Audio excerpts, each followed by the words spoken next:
Kisah raja dan lelaki miskin beristri cantik. Pada lantai teratas dari istana bertingkat 7, istri seorang lelaki miskin membuka jendela, melihat ke arah raja dan kemudian mundur ke belakang. Raja bagaikan bulan purnama yang telah memasuki awan kelam. Karena sangat tergila-gila dengan wanita itu, raja pun hampir jatuh terpelanting dari atas gajahnya. Setelah dengan cepat menyelesaikan pawai dari timur hingga barat kota, ia memasuki wilayah istana dan berkata kepada seorang menteri kepercayaannya, "Apakah di tempat tersebut kamu melihat hal itu?" "Saya melihatnya, Paduka." "Apakah kamu melihat seorang wanita di sana?" "Saya melihatnya, Paduka." "Pergilah untuk mencari tahu apakah ia telah menikah atau belum." Menterinya tersebut pergi mencari tahu dan setelah mengetahui bahwa wanita itu telah menikah, ia pun kembali dan berkata kepada raja, "Ia adalah seorang wanita yang telah menikah." Kemudian raja berkata kepadanya, "Baiklah kalau begitu, panggil suaminya kemari." Maka menteri tersebut pergi memberitahukan suami wanita itu, "Kemarilah, Tuan, raja memanggil Anda." Sang suami pun berpikir, "Nyawa saya bisa terancam hanya karena istriku." Meskipun demikian, untuk menuruti perintah raja, dengan tanpa rasa takut ia pergi ke istana, memberikan penghormatan kepada raja, dan berdiri menunggu. Raja berkata kepadanya, "Mulai saat ini juga, kamu akan menjadi pembantuku."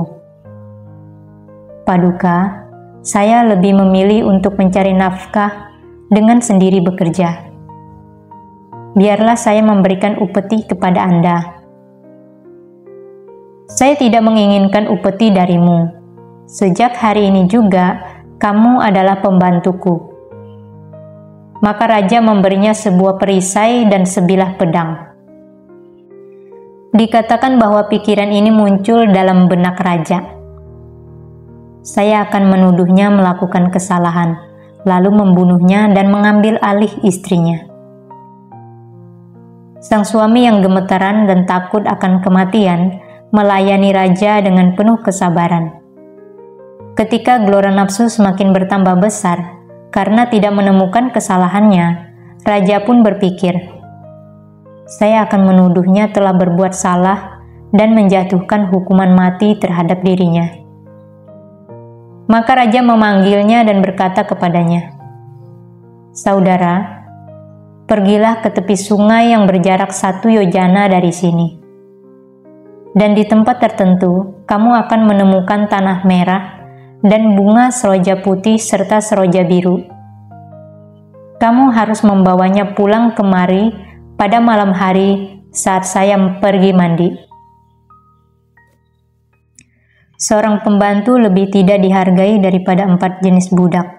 Para budak yang dibeli dengan uang dan budak-budak lainnya hanya perlu berkata, "Saya sakit kepala" atau "Saya sakit punggung" untuk membebaskan diri dari tugas.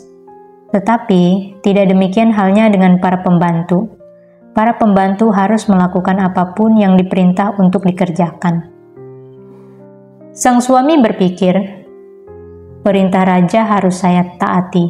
Saya harus pergi dan tidak akan berbuat salah." Tetapi tanah merah serta seroja putih dan seroja biru hanya dapat ditemukan di kerajaan naga. Di mana lagi saya harus mencarinya? Dengan perasaan takut akan kematian, ia pun pulang ke rumah dan berkata kepada istrinya, "Istriku, apakah kamu memasak nasi untuk saya?" "Nasimu masih sedang dimasak, Tuan." Karena tidak sabar menunggu hingga nasinya dimasak, ia pun menyuruh istrinya untuk mengambil beberapa butir dengan menggunakan sendok, menutupi nasi tersebut, memasukkannya ke dalam sebuah keranjang, menambahkan sedikit kari dengan tergesa-gesa, dan bergegas pergi melakukan perjalanan sejauh 1 yojana. Ketika ia sedang tergesa-gesa, nasinya telah siap dimasak. Ia memilah seporsi nasi yang khusus dan mulai bersantap. Tatkala sedang bersantap, ia melihat seorang pengembara dan berkata kepadanya, "Tuan, saya telah mengambil seporsi nasi yang khusus. Ambil dan makan saja nasi itu." Pengembara tersebut mengambil nasi itu dan menyantapnya. Ketika pembantu raja tersebut telah selesai bersantap, ia membuang segenggam nasi ke dalam air, dan setelah mencuci mulutnya, ia berteriak dengan suara yang keras, "Semoga para naga yang bersayap, para dewa penjaga kolam ini, mendengarkan harapan saya. Raja ingin menjatuhkan hukuman terhadap saya. Ia memberikan perintah ini kepada saya. Bawakan saya tanah merah serta seroja putih dan seroja biru." Dengan memberikan nasi kepada seorang pengembara, saya telah memperoleh 1000 buah kebajikan. Dan dengan memberikan nasi kepada ikan di dalam air ini, saya telah memperoleh 1000 buah kebajikan. Saya melimpahkan semua jasa kebajikan atas perbuatan saya ini kepada kalian. Ia mengucapkan kalimat tersebut sebanyak 3 kali dengan suara yang keras. Raja para naga hidup di sana, dan saat mendengar perkataan tersebut, ia pun menjelma menjadi seorang lelaki tua, lalu pergi menemui pembantu raja tersebut dan berkata kepadanya, "Apa yang telah kamu lakukan?" Pembantu raja mengulangi perkataannya, "Limpahkan jasa kebajikanmu kepada saya," kata sang naga.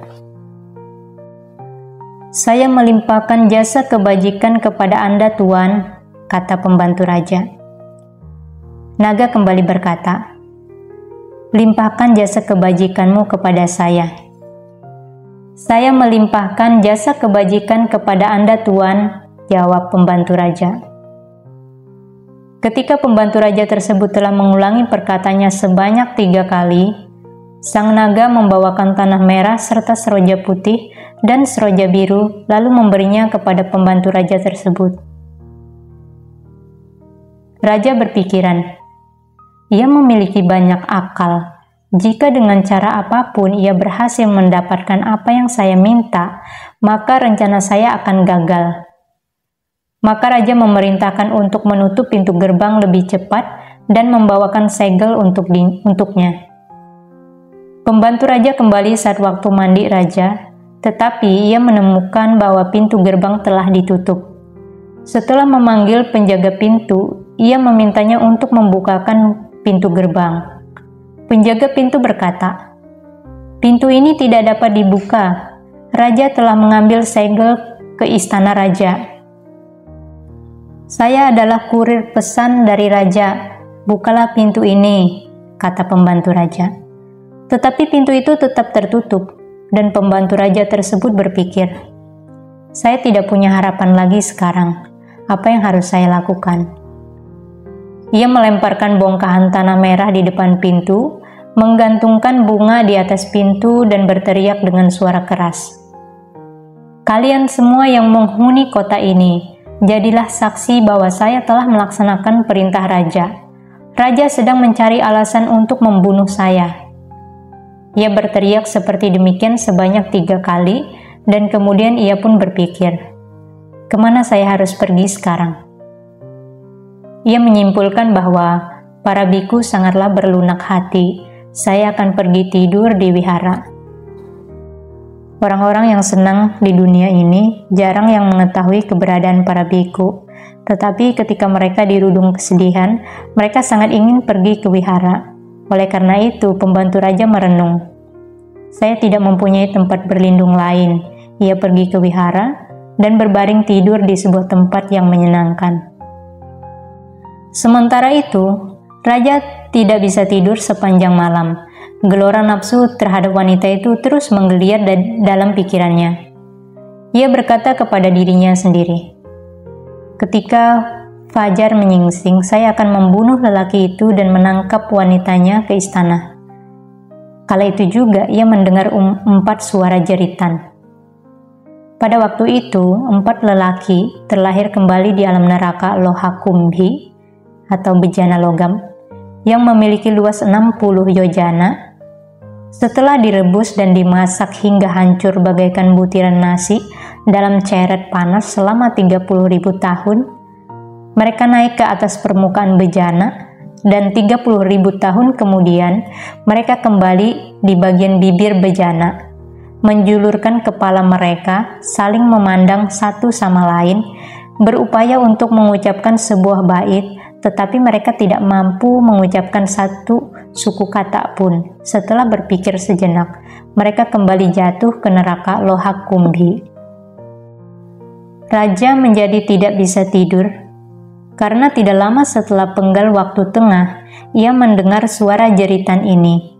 Dengan rasa takut dalam pikirannya, ia berpikir, apakah hidup saya akan segera berakhir? Apakah permaisuri saya yang akan mati? Ataukah kerajaan saya akan jatuh? Sepanjang malam ia tidak mampu menutup kedua matanya, dan ketika fajar menyingsing, ia memanggil pendeta kerajaan dan berkata kepadanya, "Tuan, tadi malam setelah penggal waktu tengah, saya mendengar suara jeritan yang mengerikan. Apakah itu merupakan pertanda akhir dari kerajaan saya, permaisuri saya, ataukah diri saya sendiri? Oleh sebab itulah saya memanggil Anda." "Paduka, suara apa saja yang Anda dengar?" "Tuan, saya mendengar suara jeritan, du, sa, no, so." "Pikirkanlah apa maksud dari ini semua." Brahmana tersebut merasa bingung dengan maksud dari suara jeritan tersebut. Tetapi karena khawatir bila ia tidak menunjukkan kegelisahan, maka ia akan kehilangan harta dan kehormatan, sehingga ia pun menjawab, "Ini adalah pertanda buruk, Paduka." "Tuan, jelaskanlah lebih terperinci." "Itu pertanda bahwa Anda akan segera meninggal." Ketakutan raja semakin memuncak. "Tuan, apakah ada cara lain yang dapat menghindari pertanda ini?" "Ya, Paduka, ada caranya. Jangan khawatir, saya tahu mengenai 3 kitab Weda." "Lalu apa yang harus diperbuat?" "Dengan melakukan persembahan korban setiap jenis makhluk hidup, maka nyawa Anda dapat terselamatkan, Paduka." "Apa yang harus kita siapkan?" 100 ekor gajah, 100 ekor kuda, 100 ekor sapi, 100 ekor lembu, 100 ekor kambing, 100 ekor keledai, 100 ekor kuda ras murni, 100 ekor domba, 100 ekor ayam, 100 ekor babi, 100 orang anak lelaki, dan 100 ekor anak perempuan." Demikianlah Brahmana meminta raja untuk menyediakan korban persembahan makhluk hidup masing-masing rangkap 100. Brahmana sendiri berkata, "Jika saya meminta raja untuk hanya menyediakan hewan-hewan liar, maka orang-orang akan berkata, ia melakukan hal itu karena ia sendiri ingin memakan hewan-hewan itu. Oleh karena itu, ia juga menyertakan gajah, kuda, dan manusia." Raja sambil berpikir, "Saya harus menyelamatkan nyawa saya dengan cara apapun," berkata kepada Brahmana, "Segera siapkan semua korban persembahan makhluk hidup." Para pembantu raja menerima perintah mereka dan menyiapkan korban lebih banyak daripada jumlah yang dibutuhkan.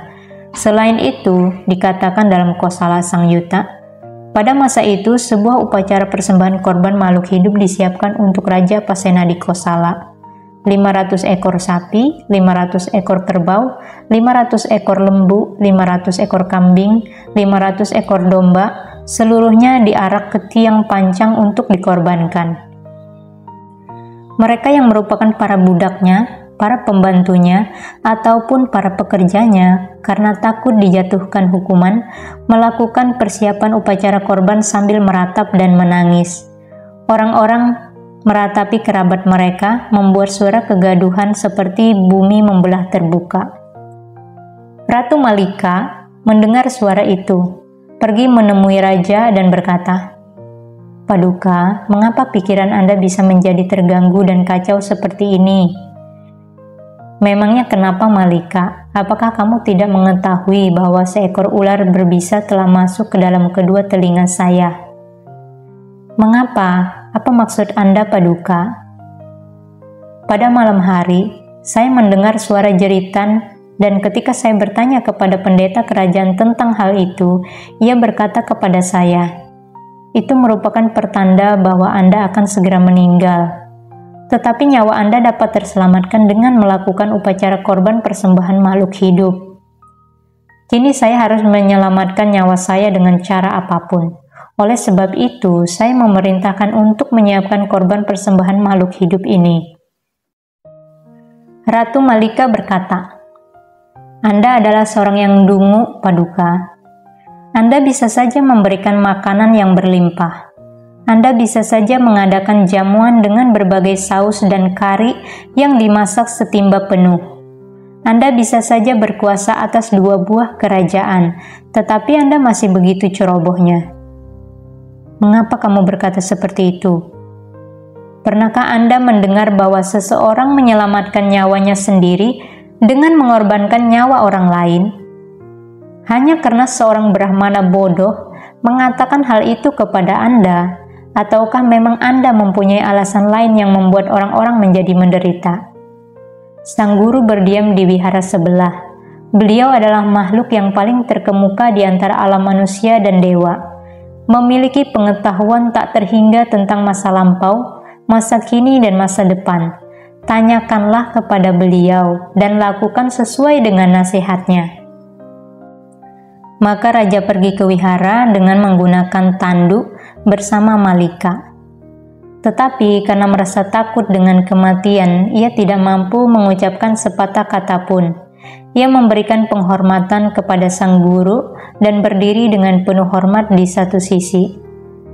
Sang guru yang pertama berbicara dengan berkata kepadanya, "Paduka, mengapa Anda datang kemari begitu larut malam?" Raja tidak memberikan jawaban apapun. Lalu Malika berkata kepada sang Tathagata, "Bhante, tidak lama setelah penggal waktu tengah, ia mendengar suara jeritan, dan ia memberitahukan hal itu kepada pendeta kerajaan, dan pendeta kerajaan berkata kepadanya, 'Itu merupakan pertanda bahwa Anda akan segera meninggal. Tetapi nyawa Anda dapat terselamatkan dari mara bahaya ini dengan melakukan upacara persembahan korban makhluk hidup dan mengambil darah mereka semua. Dengan cara ini nyawa Anda dapat terselamatkan.' Maka raja memerintahkan untuk menyiapkan korban persembahan makhluk hidup. Karena hal inilah saya datang ke sini membawa raja untuk menemui Anda." "Apakah yang dikatakan ini benar, Paduka?" "Ya, Bhante."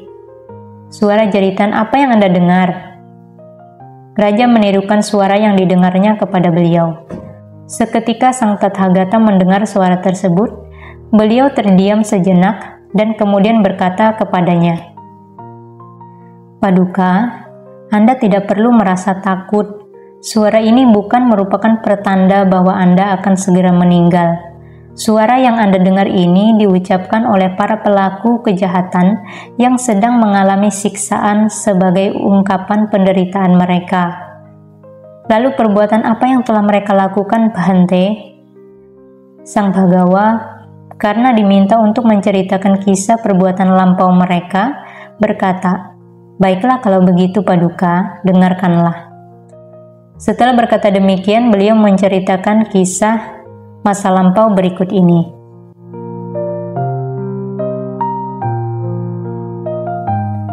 Kisah masa lampau Naraka Loha Kumbhi. Dahulu kala, ketika masa hidup manusia mencapai 20.000 tahun, muncullah Buddha Kassapa. Setelah beliau menempuh kerajaan dari tempat ke tempat bersama 20.000 bikhu yang telah terbebas dari kekotoran batin, beliau pun tiba di Benares. Para penduduk Benares secara berkelompok dalam 2, 3, hingga kelompok yang jumlahnya besar menyediakan makanan untuk para tamu yang berkunjung. Kala itu di Benares terdapat 4 orang putra para saudagar kaya, masing-masing memiliki harta sebanyak 400 juta dan mereka memiliki banyak pengikut.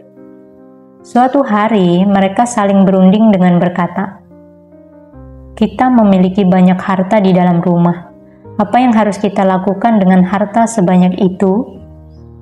Kepada seorang Buddha agung yang bepergian dari tempat ke tempat, apakah kita akan memberikan derma? Apakah kita akan melakukan kebajikan? Apakah kita akan menjaga sila? Tidak ada satupun dari keempat orang ini yang menyetujui usulan tersebut. Salah seorang berkata, "Mari kita menghabiskan waktu dengan meminum minuman keras dan menyantap daging yang lezat. Ini adalah cara yang lebih bermanfaat untuk menghabiskan hidup kita." Seorang lainnya berkata, "Mari kita menghabiskan waktu dengan memakan nasi harum yang berumur 3 tahun dengan cita rasa bumbu yang terbaik." Seorang lainnya berkata, "Mari kita memasak segala jenis makanan dan menghabiskan waktu dengan menyantapnya." Seorang lagi berkata, "Wahai teman-teman, hanya ada satu hal yang harus kita lakukan, dan inilah dia. Wanita tidak akan menolak untuk menuruti keinginan kalian jika kalian memberikan uang untuknya. Mari kita berikan uang kepada istri-istri orang lain dan berbuat zina dengan mereka." "Bagus, bagus," sahut mereka yang menyetujui usulannya. Sejak saat itu, mereka mengirimkan uang kepada para wanita cantik satu demi satu hingga selama 20.000 tahun. Mereka melakukan perbuatan zina. Ketika mereka meninggal, mereka terlahir kembali di neraka Awici, tempat mereka mengalami siksaan selama interval antara 2 orang Buddha. Setelah meninggal dari alam sana, karena karma buruk yang belum habis, mereka terlahir kembali di neraka Lohakumbhi yang memiliki luas 60 yojana. Setelah 30.000 tahun tenggelam di dalam bejana logam, mereka naik ke atas permukaan, dan setelah muncul di permukaan selama 30.000 tahun, mereka kembali tenggelam ke bawah bejana. Mereka masing-masing hendak mengucapkan satu bait kalimat, tetapi mereka semua hanya mampu mengucapkan satu suku kata.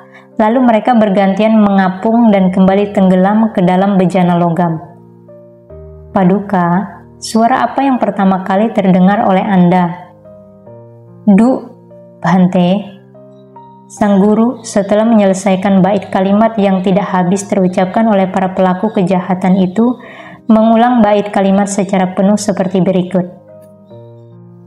"Du, dengan kehidupan buruk yang kami jalani, kami tidak berbagi kekayaan yang kami miliki.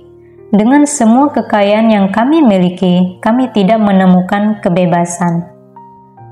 Setelah menjelaskan makna dari bait tersebut kepada raja, sang guru bertanya kepadanya tentang suara lain yang ia dengar. Ketika raja memberitahukan suara tersebut, beliau menyelesaikan sisa bait kalimat seperti berikut. "Sa, 60.000 tahun telah kami jalani. Kami disiksa di alam neraka. Kapan tibanya akhir dari semua ini?" "Nak, tiada akhirnya penderitaan ini. Kapan ini semua berakhir? Akhir dari semua ini tidak terlihat. Selama saya dan kalian, wahai Tuan, masih melakukan kejahatan. So, segera setelah saya keluar dari tempat ini dan terlahir kembali sebagai manusia, saya akan menjaga sila dan banyak melakukan kebajikan."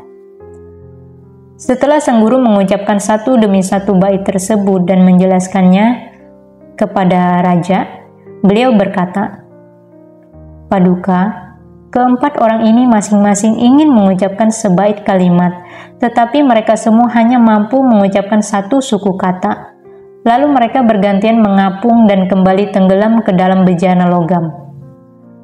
Seperti yang dikatakan bahwa para pelaku kejahatan itu telah tenggelam ke dalam neraka Lohakumbhi Sejak Raja Pasenadi Kosala mendengar suara jeritan tersebut, tetapi mereka masih belum 1000 tahun pun berada di sana. Raja menjadi sangat tergugah oleh khotbah sang guru. Ia berpikir, sebuah kejahatan yang paling menyedihkan adalah melakukan perbuatan zina. Keempat pezina tersebut disiksa di alam neraka selama masa interval antara 2 orang Buddha. Setelah meninggal dari alam sana, mereka terlahir kembali di neraka Lohakumbhi yang memiliki luas 60 yojana, dan di sana mereka mengalami siksaan selama 60.000 tahun. Bahkan hingga kini mereka masih belum terbebas dari siksaan tersebut.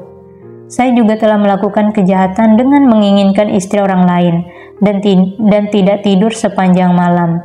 Mulai saat ini juga, saya tidak akan lagi menaruh hati terhadap istri orang lain. Dan ia pun berkata kepada sang Tathagata, Bhante, hari ini saya telah mengetahui betapa panjangnya malam. Kala itu, pembantu raja pun sedang duduk di sana, dan ketika ia mendengar perkataan ini, keyakinannya menjadi teguh. Lalu ia pun berkata kepada sang guru, Bhante, hari ini raja telah mengetahui betapa panjangnya malam.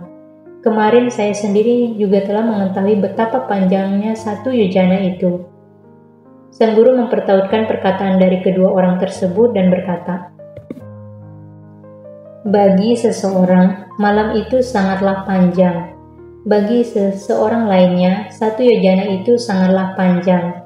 Bagi seorang dungu, kelahiran kembali sangatlah panjang. Setelah berkata demikian, beliau mengucapkan uraian dhamma dengan mengucapkan bait berikut ini. Malam terasa panjang bagi ia yang berjaga. 1 yojana terasa panjang bagi ia yang kelelahan. Kelahiran kembali terasa panjang bagi orang dungu yang tidak mengenal dhamma. Raja memberikan penghormatan kepada sang guru dan kemudian pergi lalu melepaskan rantai yang membelenggu korban persembahan makhluk itu. Kemudian para lelaki maupun wanita, setelah melepaskan rantai yang membelenggu mereka, mencuci kepala dan pulang ke rumah masing-masing, sambil mengucapkan satu demi satu kebajikan Malika dan berkata, semoga Ratu Malika yang mulia panjang umur, karena beliaulah nyawa kita terselamatkan. Pada malam harinya, para biku berkumpul di dalam balai kebenaran dan mulai membicarakan kejadian pada hari tersebut. Betapa bijaksananya Malika, kata mereka. Dengan kebijaksananya sendiri ia menyelamatkan nyawa dari semua orang ini. Sang guru yang sedang duduk di dalam ganda putih mendengar pembicaraan para biku, keluar dari ganda putih, memasuki balai kebenaran, duduk di atas tahta kebijaksanaan dan bertanya kepada mereka, wahai para biku, apa yang menjadi topik pembicaraan kalian ketika sedang duduk berkumpul di dalam sini? Mereka pun memberitahukannya kepada beliau. Wahai para biku, bukan hanya kali ini Malika telah menyelamatkan nyawa orang banyak dengan menggunakan kebijaksanaannya. Ia juga melakukan hal yang sama pada kehidupan lampaunya. Dan beliau pun menjelaskannya dengan menceritakan kisah masa lampau berikut ini.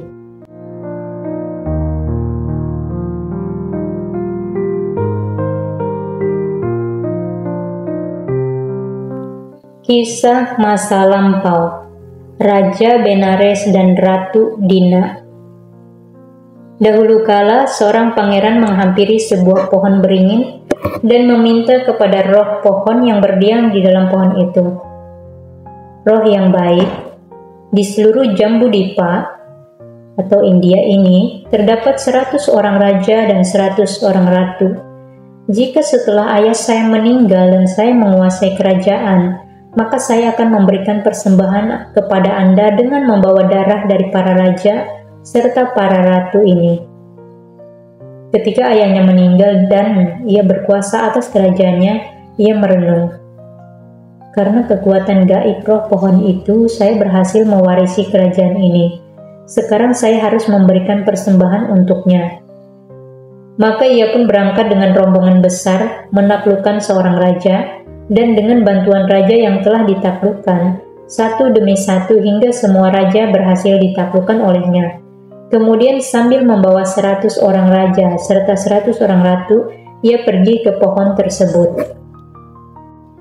Ketika sedang berjalan, ia berkata kepada dirinya sendiri, Dina, permaisuri dari raja termuda, sedang mengandung.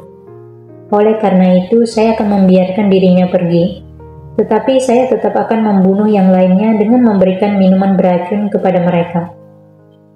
Tatkala ia sedang membersihkan kaki pohon, roh pohon berpikir, raja ini membawa para raja tersebut dan sedang bersiap untuk memberikan darah mereka kepada saya sebagai persembahan karena telah berhasil menangkap mereka atas bantuan saya.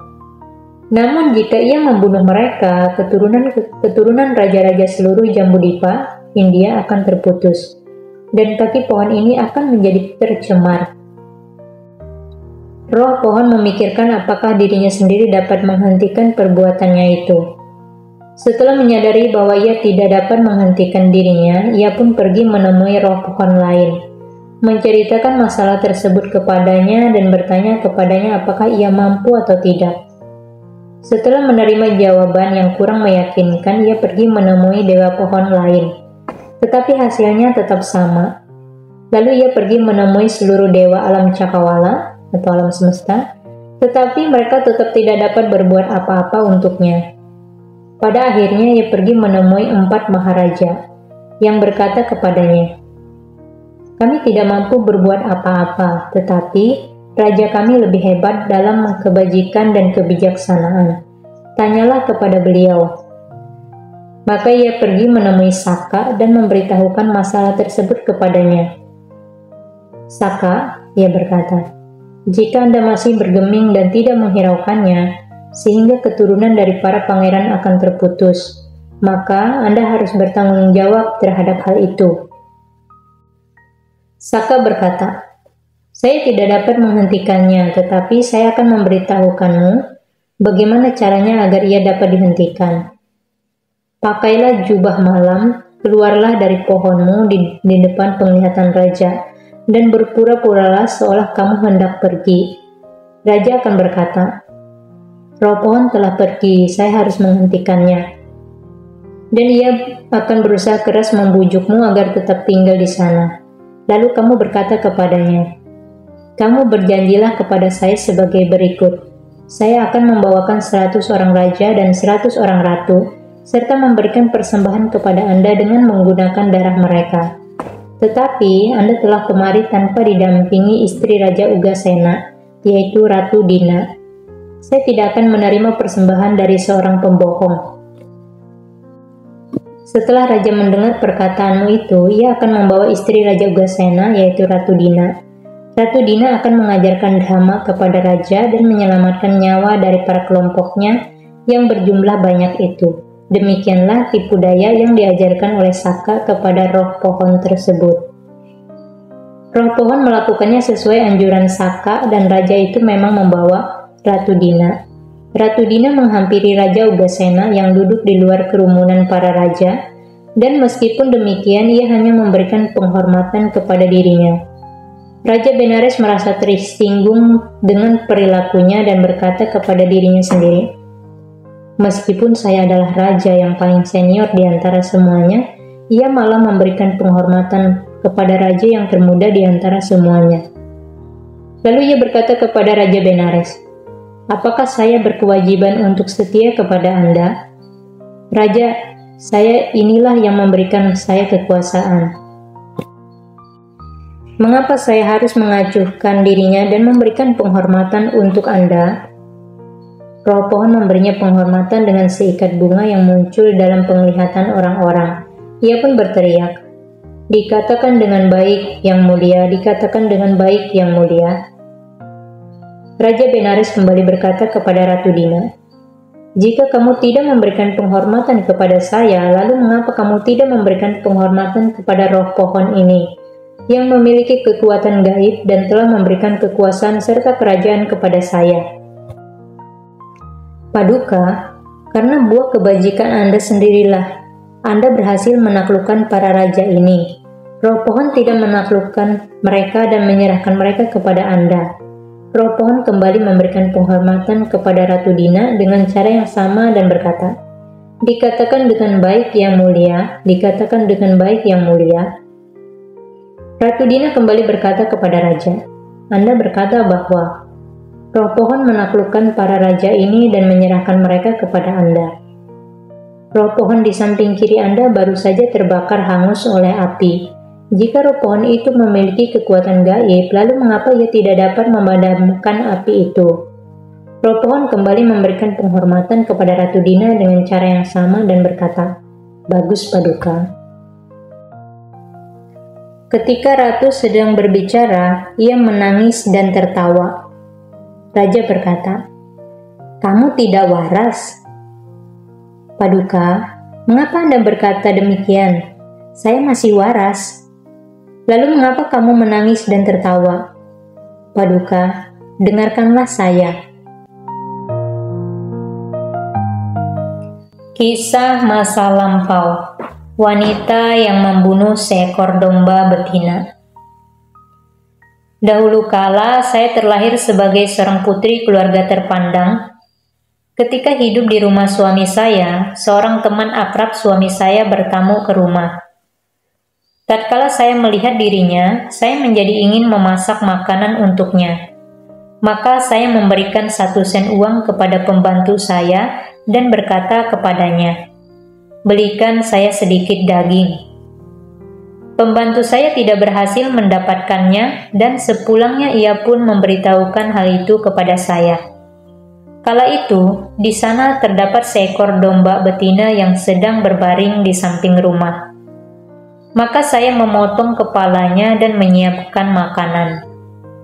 Karena saya telah memotong kepala seekor domba betina, saya terlahir kembali di alam neraka. Setelah menderita siksaan di alam neraka, akibat karma buruk yang belum habis, kepala saya berkali-kali dipotong sebanyak jumlah bulu domba yang saya bunuh. Seandainya saja Anda membunuh semua orang-orang ini, kapankah Anda akan terbebas dari siksaan penderitaan? Karena saya teringat dengan penderitaan yang telah saya alami itu, maka saya menangis. Setelah berkata demikian, ia mengucapkan bait berikut ini. Karena saya telah memotong kepala seekor domba betina, saya berkali-kali dipotong sebanyak bulu domba yang telah saya bunuh. Jika Anda memotong kepala makhluk hidup sebanyak ini, Pangeran, bagaimanakah Anda bisa terbebaskan? Lalu mengapa kamu tertawa? Karena kebahagiaan yang saya rasakan setelah saya terbebas dari penderitaan ini. Paduka, roh pohon kembali memberikan penghormatan kepada dirinya dengan seikat bunga dan berkata, Dikatakan dengan baik yang mulia. Raja berkata, Oh, betapa menyedihkan perbuatan jahat yang hendak saya lakukan. Karena ratu ini membunuh seekor domba betina, ia terlahir kembali di alam neraka. Siksaan menghinggapi dirinya. Kepalanya berkali-kali dipotong sebanyak jumlah bulu domba yang telah ia bunuh. Jika saya membunuh semua orang-orang ini, kapankah saya akan terbebas dari buah kejahatan ini? Maka ia pun membebaskan para raja yang ditawan, memberikan penghormatan kepada mereka yang lebih tua, dengan sikap tangan anjali memberikan penghormatan kepada mereka yang lebih muda, meminta maaf kepada mereka, dan menyerahkan kembali kekuasaan mereka masing-masing. Ketika sang guru telah selesai menceritakan kisah ini, beliau berkata, Demikianlah wahai para biku, bukan hanya kali ini Malika menyelamatkan nyawa orang banyak dengan kebijaksanaan sendiri. Ia juga melaksanakannya pada kehidupan lampaunya. Dan setelah berkata demikian, beliau mempertautkan kisah kelahiran lampau sebagai berikut. Pada masa itu, Raja Benares adalah Pasenadi Kosala, Dina adalah Ratu Malika, dan roh pohon adalah saya sendiri. Dan setelah mempertautkan kisah kelahiran lampau, beliau menyampaikan uraian dhamma dengan berkata, Wahai para biku, melakukan pembunuhan terhadap makhluk hidup adalah sebuah kejahatan. Mereka yang membunuh makhluk hidup akan menderita dalam waktu yang lama. Setelah berkata demikian, beliau mengucapkan bait berikut ini. Jika orang-orang memahami ini semua, penderitaan hakikatnya bermula dari kelahiran di dunia ini. Tiada makhluk yang boleh melakukan pembunuhan. Bagi ia yang membunuh makhluk hidup akan menderita dalam waktu yang lama.